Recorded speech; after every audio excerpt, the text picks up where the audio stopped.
This is law 4 always say less than necessary. इस law में ये बताता है कि आपको हमेशा कम बोलना है। आप जितना ज़्यादा बोलोगे उतना ही आपकी बातों की वैल्यू नहीं होगी। जो पावरफुल पीपल होते हैं वो कम बोलते हैं एंड रूल करते हैं। सो एक स्टोरी है इसमें कि एक कोरियोलेनस नाम का एक मिलिट्री हीरो था जिसने 5th सेंचुरी में रोम के लिए बहुत सारी जंगें जीती थी। रोम के लोग उसे एक लेजेंड माना करते थे। इन 454 बीसी कोरियोलेनस डिसाइड करता है कि वो इलेक्शन में खड़ा होगा। और तब क्या होता था कि जो इलेक्शन के लिए खड़ा हो रहा है उसे पब्लिक में एक स्पीच देनी होती है। जब कोरियोलेनस की बारी आई तो उसने अपने जख्म दिखाए जो कि युद्ध के समय उसे लगे थे। उसने सबको बताया कि कैसे उसने सामने वाले को हराया था, जिससे लोग उसके साथ जुड़ने लगे and all face relation towards him. और जब इलेक्शन पोलिंग का टाइम आया तो वो रुआब से वहाँ पहुँचा और उसने दोबारा स्पीच दी। और अब की बार उसने वेल्थी लोगों को अच्छा बताया। उसने अपने आर्मी की बुराइयाँ चालू कर दी कि मेरे साथ ये होता था, मेरे को कोई सपोर्ट नहीं मिल रहा था एंड ऑल। उसने कॉमन लोगों पर गंदे जोक्स किए और उसके ओपोनेंट्स पर बुराइयाँ चालू कर दी कि ये तो चालू इंसान है, ये कुछ काम नहीं करेगा एंड ऑल, जिससे लोगों का उस पर से विश्वास उठ गया। इस बार कोरियोलेनस की स्पीच पूरे रोम में फैल गई एंड पीपल डिसाइड किया कि वो जीतना नहीं चाहिए एंड ही डिफिटेड। कोरियोलेनस वापस बैटलफील्ड में चला गया, पर अब की बार वो गुस्से से गया और रिवेंज मोड में गया कि मैं अब सबसे रिवेंज लूंगा कि पब्लिक को मैंने इतना दिया पर उन्होंने मेरे साथ क्या किया। देन कुछ दिनों बाद एक जहाज वहाँ पे आया जो सामान से भरा हुआ था, जो ग्रेन्स और वो सब होते हैं उससे। और वो पब्लिक में फ्री में बंटने वाला था कि सबको फ्री में मिलेगा ये। बट क्या हुआ कि कोरियोलिनस ने डिसाइड किया था कि मैं रिवेंज लूँगा। तो वो वहाँ पर पहुँचता है और शिपमेंट को रोक देता है कि मैं इसे सब में बंटने नहीं दूंगा। ये लोगों के लिए नहीं है, ये गवर्नमेंट के लिए है, जिसको ज़रूरत है तभी ये काम करेंगे। पर उसने है ना सबकी बुराइयाँ चालू कर दी, लोगों की कर दी, गवर्नमेंट की कर दी। उसने ये भी बोला कि मुझे डेमोक्रेसी में विश्वास ही नहीं है, डेमोक्रेसी सबसे बड़ी जड़ है। इस कारण उसने लोगों को बताया कि ये आपके लिए नहीं है, ये ज़रूरत पड़ने पर ही आएगा। थोड़े दिनों में जब ये स्पीच रोम के लोगों को पता चली कि उसने ये किया है, सब गुस्से से भर गए। लोगों ने कहा कि कोरियोलिनस को सबके सामने आना होगा और सबके सामने आकर माफ़ी मांगनी होगी। बट वो नहीं आया, तो लोगों ने गुस्से में आकर दंगे चालू कर दिए। तब उसे बुलाया गया और जब वो लोगों के सामने आया तो पहले तो वो धीरे धीरे बोलने लगा और फिर जोश में आकर उसने सबको गालियां देना चालू कर दिया, लोगों की बुराइयां चालू कर दी, गवर्नमेंट को बुरा कहने लगा। और ये बात सुनकर लोग बहुत ज़्यादा गुस्से में आ गए। लोगों ने बोला कि इसको तो सज़ा मिलनी चाहिए, हम इसे देखना ही नहीं चाहते हैं। फिर सब ने बोला कि इसको मौत की सज़ा दे दो, इसको फांसी की सज़ा दे दो।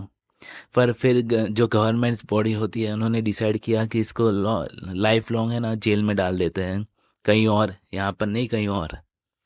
तो उसे जेल में डाला गया और तब लोग बहुत खुश हुए और लोगों ने सेलिब्रेशन करना चालू कर दिया। एंड वो सेलिब्रेशन इतना बड़ा था कि उन्होंने जब फॉरेन एनिमी को हराया था, बाहर के दुश्मनों को हराया था, तब भी इतना सेलिब्रेशन नहीं किया था जितना कोरियोलिनस को जेल हुई तो तब किया था।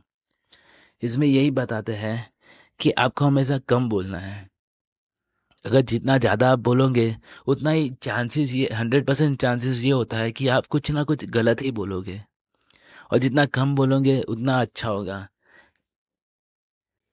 इसमें हमें एक और स्टोरी मिलती है जिसमें एक राजा था लुइस 14 करके, और उसके जनरल्स होते हैं जो सलाहकार होते हैं।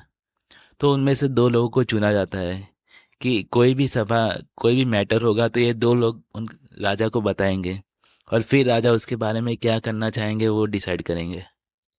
देन पहला एक आदमी राजा के सामने पॉइंट ऑफ व्यू रखता है कि ऐसा ऐसा होना चाहिए, तो राजा बोलता है कि हाँ देखेंगे। देन दूसरा रखता है, तब भी राजा बोलता है कि हाँ देखेंगे। एंड कुछ दिनों बाद, कुछ हफ्तों बाद वो काम चालू हो जाता है। फिर राजा उनकी राय नहीं लेता, वो काम चालू कर देता है और ख़त्म कर देता है, और वो परफेक्ट होता है, और इसीलिए वो फेमस कहा गया है। वो राजा हमेशा कुछ कम शब्द में बोलता है एंड वर्क हमेशा पूरा करता है, जिससे लोग भी उसे खुश हो जाते हैं और सब उसकी वाहवाही करते हैं। तो वो राजा पहले से ऐसा नहीं था। जब वो छोटा था तो वो बहुत बातें करता था, वो बहुत ज़रूरत से ज़्यादा ही बोलता था, और बातों ही बातों में कुछ खराब चीज़ें भी बोल देता था जो लोगों को पसंद नहीं आती थी। पर वो राजा था, इसलिए उसको ये सब सीखना पड़ा। उसने क्या किया कि वो कम बोलता था और अपने एक्शन पे ज़्यादा फोकस कर रहा था। जब से उसने एक्शन पे ज़्यादा फोकस करने लगे तो लोगों को भी वो पसंद आने लगा। लोग भी उसको एक ग्रेट लीडर की तरह मानने लगे। उसके जनरल्स भी उसकी वाहवाही करने लगे और वो बहुत सम्मान करने लगे उस राजा का। इसी बात से हमें ये पता चलता है कि हमेशा कम बोला करो, ज़्यादा बोलना ही नहीं है। ये 100% चांसेस होता है कि आप जितना ज़्यादा बोलोगे आप खराब बोल ही दोगे। इसमें भी एक ट्रिक होती है कि पावर की, कि आपको अपने सामने वाले इंसान को कभी अपनी पूरी सच्चाई या पूरी बात पता चलने नहीं देनी है। अगर आप ज़्यादा बोलोगे तो आप कुछ ना कुछ बोलते ही रहोगे, आप ख़त्म नहीं कर पाओगे बात जल्दी। इसलिए हमेशा कम बोला करो। जब आप कम बोलोगे तो सामने वाला व्यक्ति साइलेंस बर्दाश्त नहीं कर पाएगा। वो और ज़्यादा मैटर्स पे खुल जाएगा और बातें करने लगेगा, और वो अपने राज भी आपको बता ही देगा। इसमें एक बात मिलती है कि कभी भी अपने होठ और दांत को मत हिलाओ जब तक सामने वाला व्यक्ति ना हिलाए। उसके बाद बोलोगे तो आप उसकी बातों का अच्छे से जवाब दे पाओगे और आप तब रूल कर पाओगे। और इसमें भी एक चीज़ है कि हमेशा चुप नहीं रहना है। जब टाइम आए तब बोलना है, खड़े होकर बोलना है, और बोलो ऐसा बोलो कि सामने वाला चुप हो जाए। आपके वर्ड्स बहुत इंपॉर्टेंट होते हैं, बहुत वैल्यूबल होते हैं। आप आप जितने ज़्यादा वैल्यूबल उससे भी ज़्यादा आपके वर्ड्स इंपॉर्टेंट होते हैं। इसलिए हमेशा बोलो, कम बोलो और अच्छा बोलो, जो इम्पैक्ट करे, लोगों को, सामने वाले इंसान पर इम्पैक्ट करे और आपका प्रभाव पूरा डाल दे उस पर। Thank you for watching this video.